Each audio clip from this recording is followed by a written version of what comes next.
নমস্কার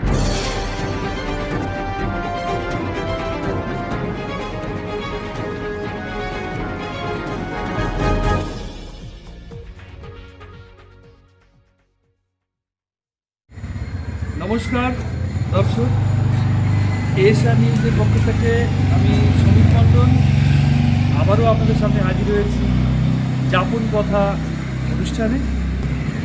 আজকে আমরা এসেছি মুর্শিদাবাদ জেলার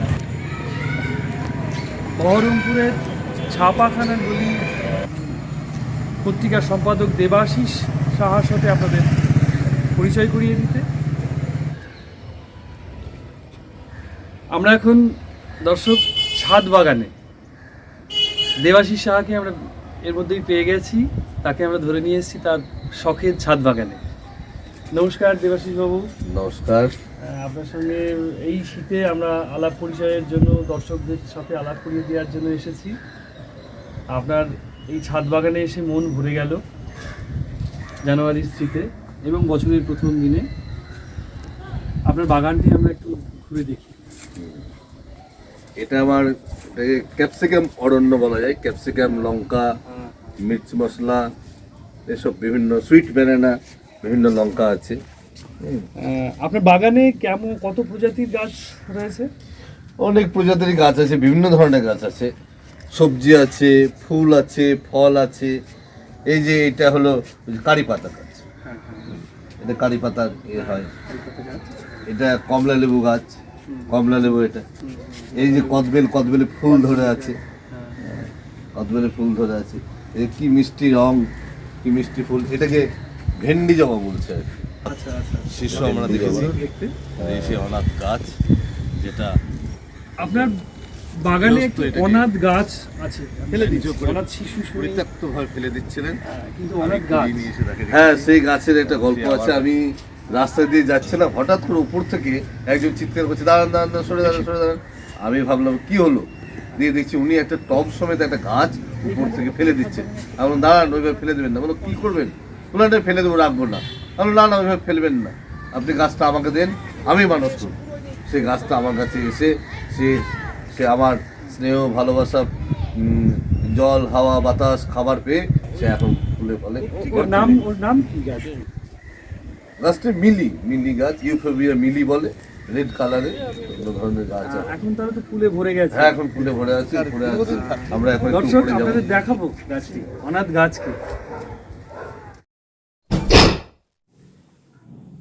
দর্শক আবারও ফিরে এলাম আপনাদের সামনে।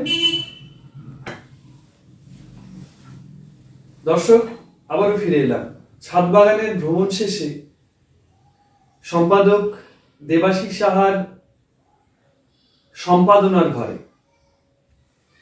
আপনাদের সঙ্গে আলাপ করিয়ে দেব তার প্রকাশিত পত্রিকা, প্রায় সন্তান সম পত্রিকার ইতিহাস।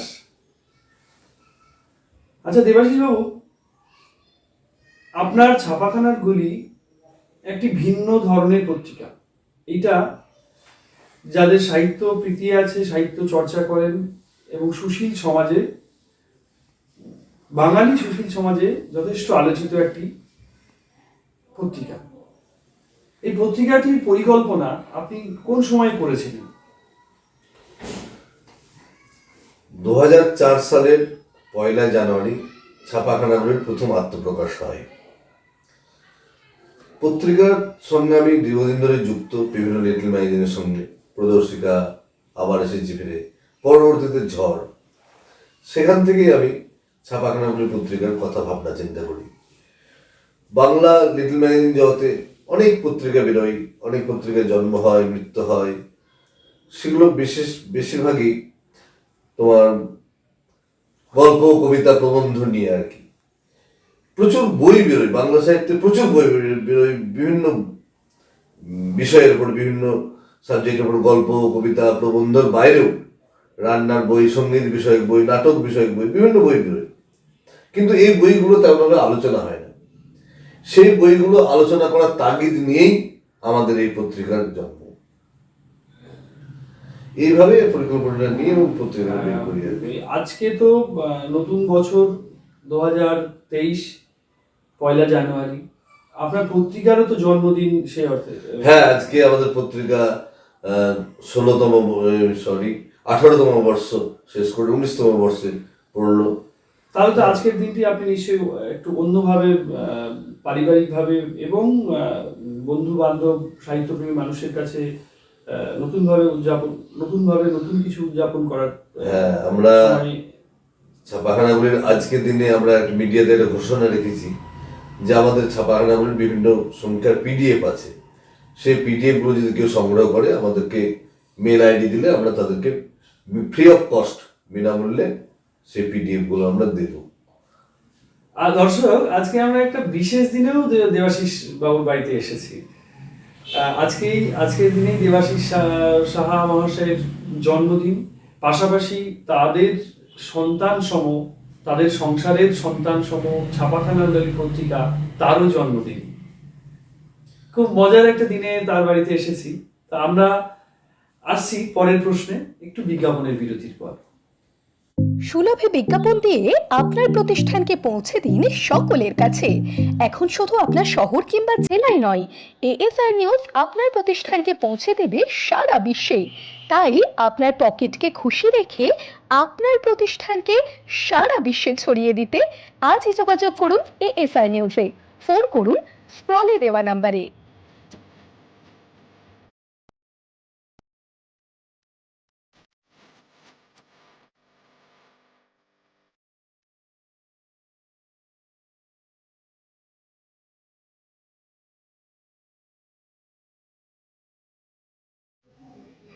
ফিরে এলাম আপনাদের সামনে। দেবাশিস বাবুকে আমি একটি বিষয় জানতে চাইছি যে সম্প্রতি সোশ্যাল মিডিয়া যেভাবে সমস্ত মাধ্যমকে ছাপিয়ে গেছে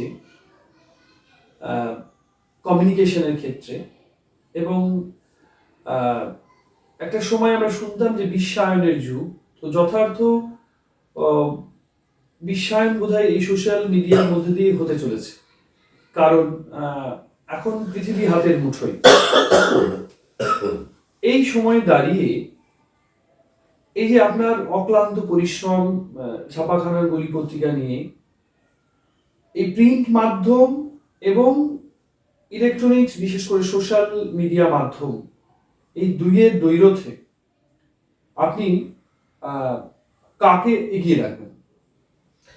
হ্যাঁ, করোনা পরবর্তী ক্ষেত্রে যে সোশ্যাল মিডিয়া, ওয়েব ম্যাগাজিন এবং বিভিন্নভাবে ডিজিটাল দুনিয়ার একটা প্রভাব পড়েছে আমাদের জীবনযাপনে আর কি, সেখানে অনেকেরই আশঙ্কা যে হয়তো প্রিন্ট মিডিয়া হারিয়ে যাবে, ডিজিটাল মিডিয়ায় হয়তো ডিজিটাল যুগ চলে আসবে, ওয়েব ম্যাগাজিন, ই বুক, ই ম্যাগাজিন, এরই দৌরাত্ম শুরু হবে বা এরাই হয়তো সাম্রাজ্য বিস্তার করবে।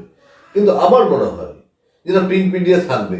এখনো অলস শীতের দুপুরে মানুষ পিঠে রোদ লাগিয়ে ছাদে বসে বই পড়বে। এখনো গ্রীষ্মের কোনো এক রাত্রে সব কাজ করে কোনো গৃহিণী তার একটা গল্পের বই নিয়ে বিছানায় শুতে যাবেন, পড়তে থাকবেন। এটা এখনো থাকবে। তার মানে আপনি বলছেন যে বইয়ের গন্ধ, বইয়ের যে স্বাদ, বইকে স্পর্শ করে যে অনুভূতি, সেটা সোশ্যাল মিডিয়া বা ই ম্যাগাজিন কেড়ে নিতে পারবে না। হ্যাঁ, ই ম্যাগাজিন, ওই ম্যাগাজিন থাকবে, কিন্তু তার পাশাপাশি বইও পড়বে মানুষ, প্রিন্ট মিডিয়াও থাকবে, বইও পড়বে। হয়তো ইনফরমেশন নেওয়ার ক্ষেত্রে ফার্স্ট মাধ্যম হচ্ছে সোশ্যাল মিডিয়া বা হোয়াটসঅ্যাপ, টুইটার। তুমি ঠিকই বলেছো, বিশ্বায়ন যেটা সেটা সোশ্যাল মিডিয়ার মাধ্যমে হয়েছে আর কি। বিশ্বায়ন যে আজকে দ্রুত ঘটেছে। আজকে মানুষ প্রিন্ট মিডিয়ার ক্ষেত্রে যতটা যোগাযোগের ব্যাপারে যতটা করতে না পারতো, আজকে এই সোশ্যাল মিডিয়া ডিজিটাল দুনিয়ায় মানুষের যোগাযোগের প্যারামিটার অনেক বেড়ে গেছে আর কি। গোটা বিশ্ব যেন হাতের মুঠোই। এখানে বসেই আমরা প্যারিসের বই পড়তে পারছি, এখানে বসেই কোনো স্প্যানিশ নতুন বই বেরোলে সেটার খোঁজ খবর পাচ্ছি। হ্যাঁ, এবং আমাদের পত্রিকা তো বাইরে থেকে, ক্যালিফোর্নিয়া থেকে লেখক লিখছেন, আমাদের প্রবাসী বাঙালি সোশ্যাল মাধ্যমকে ব্যবহার করে হয় আর কি।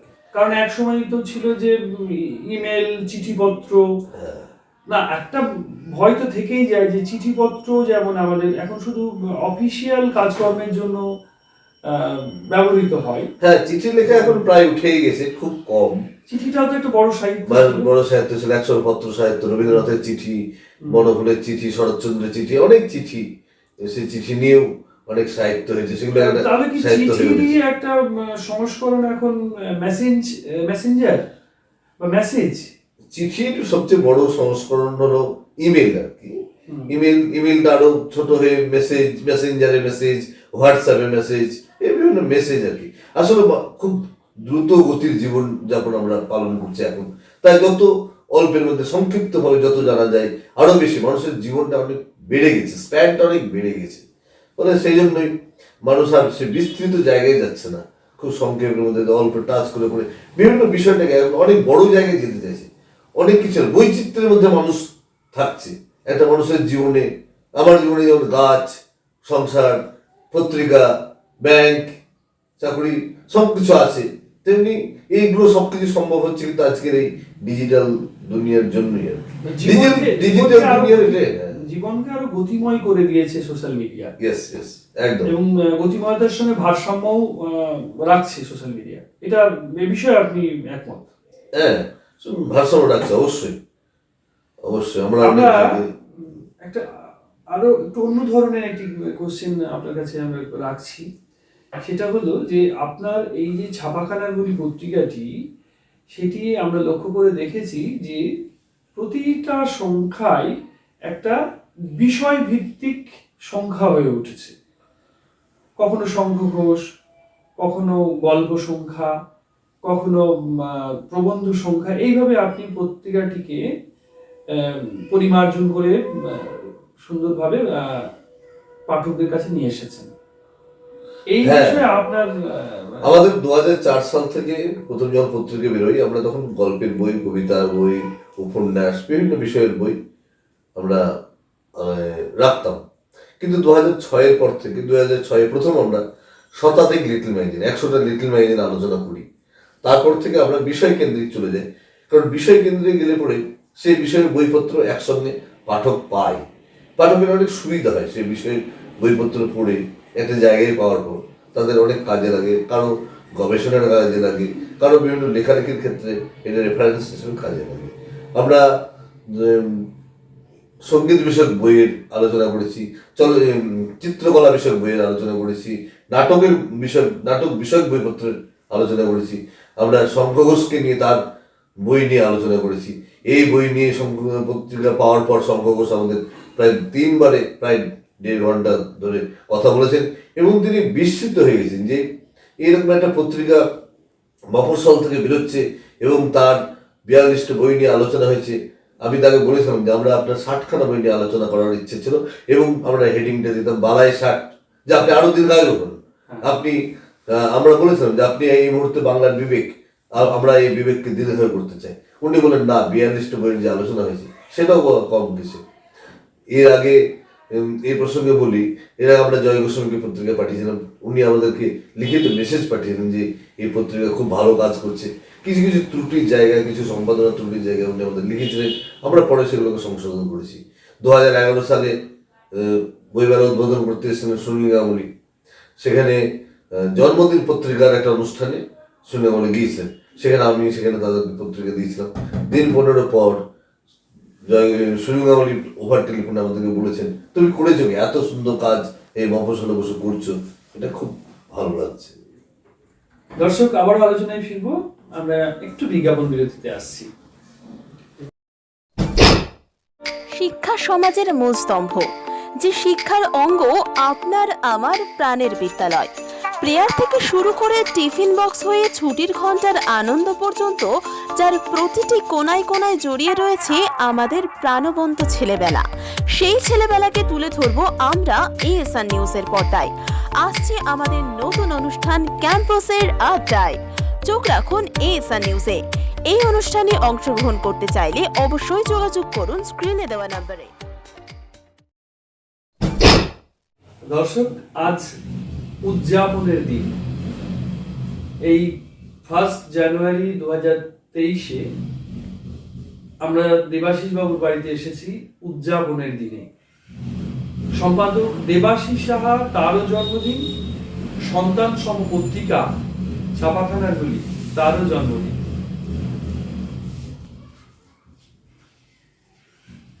আচ্ছা দেবাশিস বাবু, এই খুশির দিনে আমি আরেকটি প্রশ্ন আপনার সামনে রাখছি। এই পত্রিকা তো আমরা জেনেছি যে পশ্চিমবঙ্গের বাইরেও সারা ভারতবর্ষে বাঙালি মানুষের কাছে এবং বাংলাদেশ ও প্রবাসী বাঙালিরাও এই পত্রিকা সম্পর্কে পরিচিত। আপনার দু একটি এ বিষয়ে অনুভূতি আমাদের সঙ্গে আজকের এই যাপন কথায় শেয়ার করুন।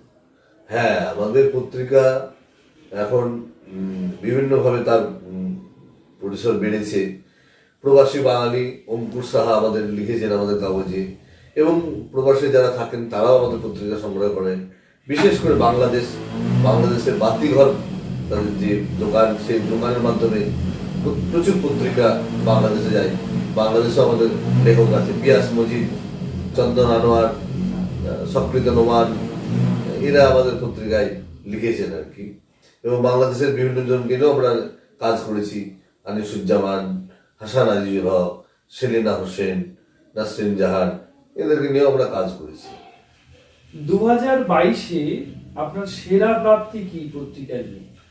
2022-এ আমরা একদম বছরের শুরুতে নিউটাউন বইমেলা ছাপাখানাগুলিকে সেরা সম্বর্ধিত করে, এবং 2022-এর শেষে ডিসেম্বর মাসে কল্যাণী বইমেলা ছাপাখানাগুলির আত্মজীবনী সংখ্যাটাকে সেরা ম্যাগাজিন হিসেবে পুরস্কৃত করেছে। কাজ করে এইরকম সম্মাননা পেলে কোন মানুষের না ভালো লাগে? সংসার, পেশাগত জীবন, তার বাইরে বেরিয়ে সন্তান সন্ততির মতো আরেকটি সন্তান ছাপাখানাগুলি নিয়ে দেবাশিস সাহা আজকে 16 বছর কাটিয়ে দিয়েছেন। চলুন দর্শক, সেই সন্তান সম পত্রিকার আজ উদযাপন করি। হয়েছি 19তম বর্ষে ছাপাখানা গলির আজকে শুভ জন্মদিন। এই শুভ জন্মদিন পালন উপলক্ষে আমরা একত্রিত হয়েছি। সবাই happy birthday to you, happy birthday to you, happy birthday to ছাপাখানার গলি, happy birthday to you. Debashis বাবু, আরেকটি প্রশ্ন, যে আপনার এই পত্রিকা লিটল ম্যাগাজিন আন্দোলনে স্থান করে নিয়েছে, কিন্তু আমরা সাধারণত লিটল ম্যাগাজিনের ইতিহাসে একটা বিষয় লক্ষ্য করি যে পত্রিকাগুলো ছোট ছোট গোষ্ঠী বা ছোট ছোট বন্ধুদের গোষ্ঠী গড়ে তোলে এবং তার পরবর্তীতে সেটা দীর্ঘদিন প্রকাশিত হয়। আপনি যে দীর্ঘদিন ধরে, প্রায় এটা দীর্ঘদিনই বলবো কারণ এক যুগ প্রায় শেষ, 16তম সংখ্যাতে আসতে চলেছেন, 19তম সংখ্যাতে চলে আসতে চেয়েছেন। তো এই পত্রিকাটা কি আপনি মানে ওয়ান ম্যান আর্মি হিসেবে কাজ করে যাচ্ছেন? না, আমাদের পত্রিকার প্রথম থেকেই অংশুমান রায়, আমার ভাই কাম বন্ধু, সে বিভিন্নভাবে হেল্প করেছেন। রবীন্দ্র বিশ্বাস, রবীন্দ্র যতদিন ছিলেন প্রচুর পরিমাণে হেল্প করেছেন। বিভিন্ন সংখ্যার সময় বিভিন্ন জন এসেছেন। নাসির হোসেন আমাদের প্রুফ দেখে পত্রিকা নিয়ে ভীষণভাবে হেল্প করেছেন। কৃষ্ণজিৎ সেনগুপ্ত কভার করে প্রুফ দেখে বিভিন্ন পরামর্শ দিয়ে বিভিন্নভাবে হেল্প করেছেন। প্রকাশ দাস বিশ্বাস, অনেকেরই নাম বলা যায়, দেব কুমার সোম, এরকম দেবাশিস মন্ডল বলে আমার ভাই কাম বন্ধু একজন, অম্লান দত্ত, সেও খুব ভালো, বহরমপুরের ছেলে, খুব বিভিন্নভাবে হেল্প করে। এছাড়াও পাঠকের মধ্যে থেকে অনেক পাঠক যারা সিরিয়াস পাঠক, তারাও আমাদের পত্রিকার পাশে থেকে সম্পাদনার কাজে, বিক্রির কাজে বিভিন্নভাবে সহযোগিতা করে। ফলে আমি ওয়ান ম্যান আর্মি নয়, আমি সামনে এখানে আছি, কিন্তু আমার পিছনে আমার পাঠক আমাদের সঙ্গে আছে। আরেকটা জিনিস আপনার পত্রিকায় আমি লক্ষ্য করেছি যে একেবারে নির্মেদ, মানে বিজ্ঞাপনহীন একটি পত্রিকা। তো এই যে দীর্ঘ একটি সময় বিজ্ঞাপনহীন একটা নির্মেদ পত্রিকা চালনা করা, এটা ভীষণ কঠিন কাজ, বিশেষ করে লিটল ম্যাগাজিনের ক্ষেত্রে। এটাও একটা আপনি বড় ভূমিকা নিচ্ছেন যে একটি পত্রিকাকে পরিচ্ছন্ন একেবারে বিজ্ঞাপনহীন রেখে পরিচালনা করে, এটা হ্যাঁ, কিভাবে সম্ভব? এটা বলি, আমরা প্রথম দিকে খুব চেষ্টা করেছিলাম বিজ্ঞাপন নেওয়ার। বিজ্ঞাপন একটা লিটল ম্যাগাজিনের অনেকটা ব্লাড বলা যায় আর কি, অনেক শক্তি, অনেক মেরুদণ্ড, অনেক জায়গায় একটা অর্থ তো একটা যে কোনো কাজের পক্ষে খুব দরকার। কিন্তু দেখেছি যে বিজ্ঞাপন পাওয়া, বিজ্ঞাপন দেওয়ার পর সেই টাকা নেওয়ার খুব কষ্টকর ব্যাপার। আমি বিভিন্ন চাকরি, সংসার সবকিছু মিলিয়ে সেই সময়টা দিতে পারি না বিজ্ঞাপনের ক্ষেত্রে।